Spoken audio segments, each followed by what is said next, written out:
Welcome to this first episode in a new series called Locomotives I've Driven or Worked On, a model railway video. I'll share my memories with photos and videos of the real thing, as well as important facts and figures about this interesting class of locomotive. We'll also take a look at an 00 gauge model from my collection, representing the locomotive class, and discuss the model's details and performance. It is in fact the brand new Daypole model. The British Rail Class 73 is a British electro diesel locomotive.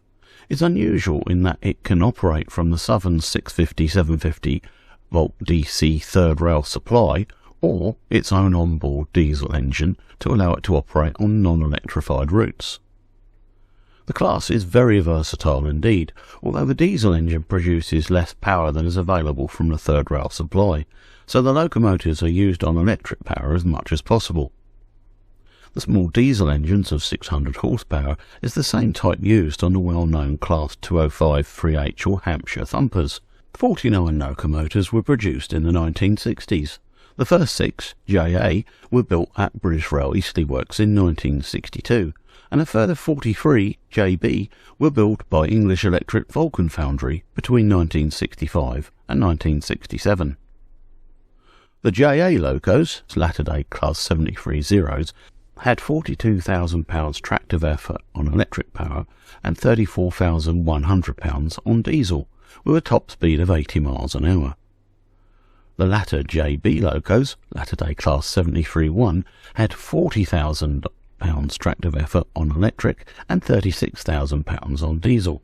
The limitations of a 1,600 horsepower electric locomotive meant that it was only capable of hauling a maximum 10-coach train to the proposed post-steam era Southern Region Express timings, as were the similarly powered Type 3 Class 33 diesel locos with 1,550 horsepower. I was always very impressed with the performance of these locos on 750 volt third rail supply, quite able to throw you back in the seat a little. You did have to drive to the gaps in the third rails, however, as unlike the Class 71s, there were no flywheels or booster sets to get you over the gaps. In fact, I recall being told to start the diesel engine on the approach to London Waterloo and bring the train in on diesel. Such was the number of third rail gaps, and it's easy to understand when you look at this image I took heading into Waterloo back in the day. The diesel engine was extensively used on so-called ballast jobs. This was the second man's or trainee driver's bread and butter of duties back when I was at Woking Depot in Surrey. A late start would be booked, and once the notices and special traffic arrangements had been examined, and of course the tea can filled with water, driver and second man would set off to pick up the loco for the evening, usually stored over the hurdles near the station. Very often it would be a Class 73, if not, it would be a 33. Recorded in 1988 is 73104, making its way from Clapham Junction to Wimbledon via East Putney Underground lines. It was well after midnight before we set off. You will hear the loco working light on both diesel and third rail power. It's also raining hard, and you will hear the air-powered windscreen wipers rhythmically working. Throughout you will hear the AWS horn and bell going off in the cab. A bell means green signal, horn means caution, yellow or red, and the driver must press the button to acknowledge this or the brakes will go on their own. I'll also add some sounds of 73s at work around Eastleigh, especially one driver who liked his horn. Let's take a look at my new Daypole Class 73 while we listen. The sharp-eyed amongst you will note that she is taking the empties from our yard to an exchange siding somewhere.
That was the diesel engine room, and we should be working this loco on a ballast train tonight.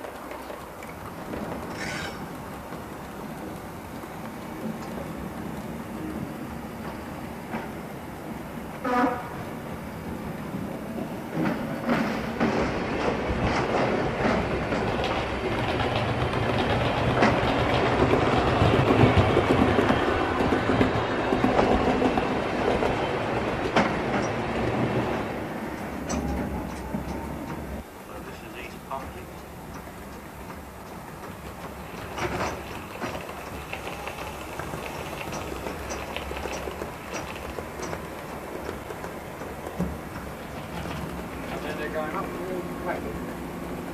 Offload the shop with like on here. Stuff. Unload on some stuff, then come straight back to the yard. No crate running. Yeah, there is no big, yeah, touch the road. I'll set the bloke up here, it's not paid now. Yeah, it's right. Then, if you're going a bit too far, far work. If you're going quite too far, just say easy, a couple more.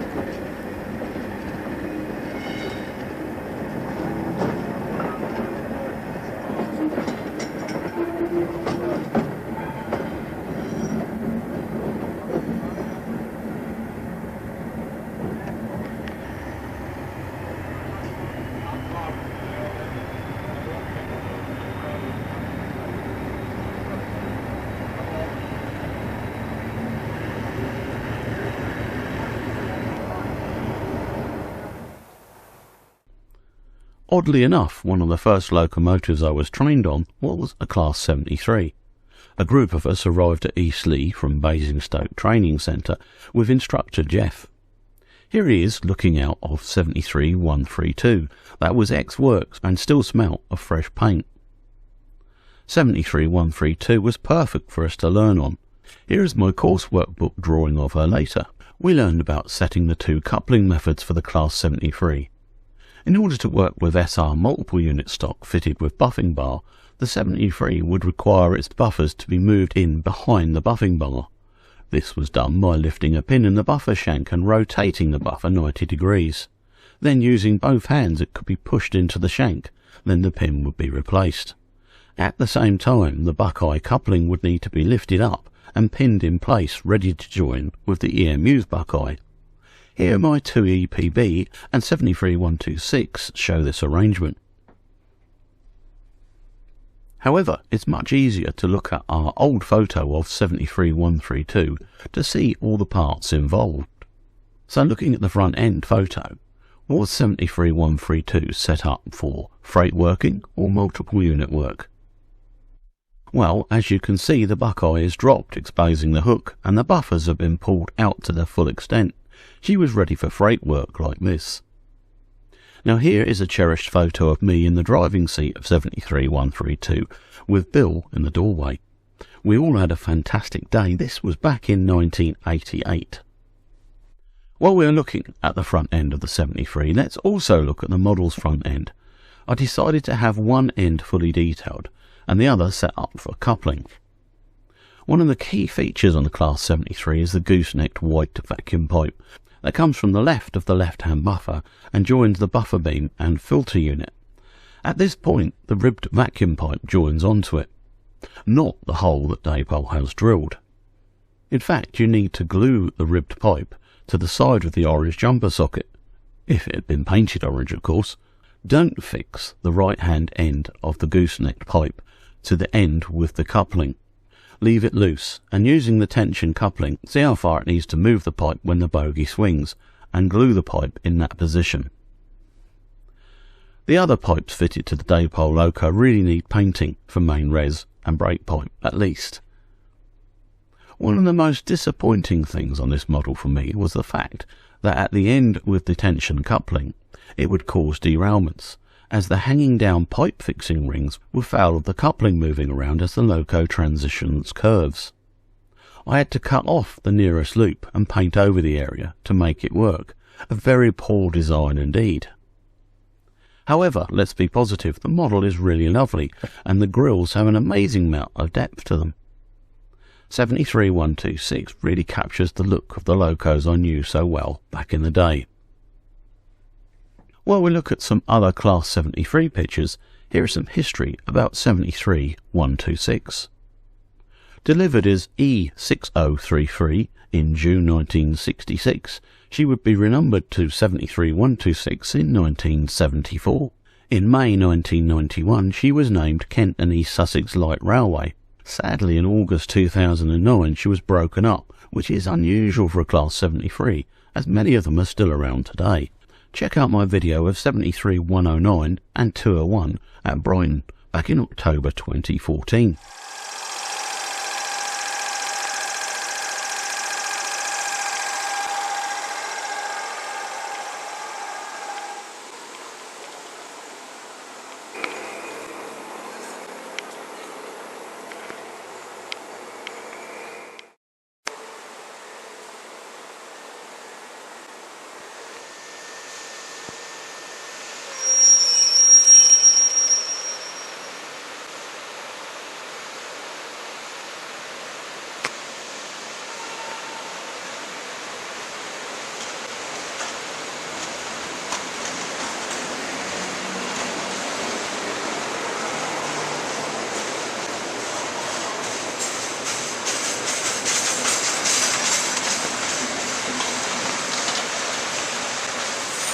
And then 73201 again, this time with 212 at Horsham in 2016.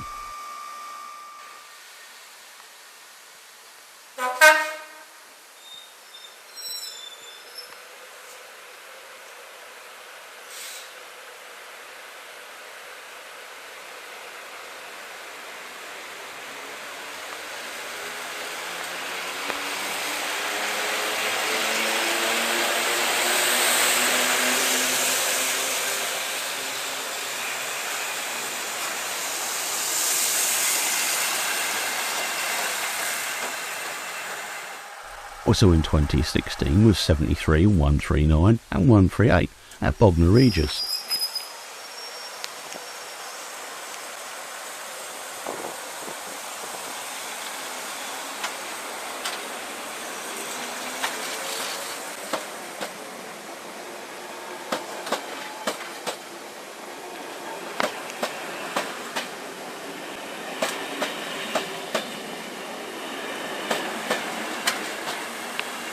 Speaking of which, 73, 109 and 213 were at Bognor this year, 2023.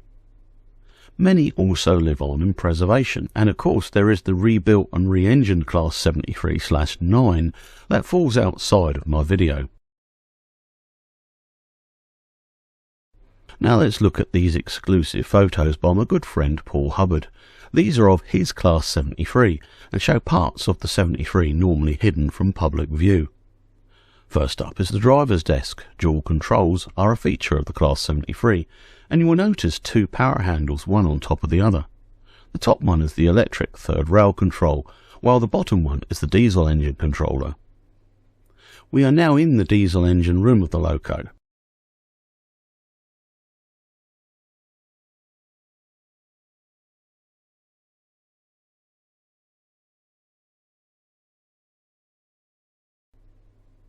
Now we move to the electrical room of the engine. Notice how clean and smooth everything is. The large fan-like object in the background is a traction motor blower. And now a 73 on the right, coupled up with main res, brake pipe and vacuum joined, as well as of course the couplings, which looks to be under some tension here. Normally the white engine speed control pipes on the outer of the buffer beam would also be joined. Now imagine doing this in the dark and rain with the 750 volt third rail added into the mix, and you have to get right in between to start the coupling process. Always fun. Well done, Daypole, a super model indeed. Just a couple of niggles.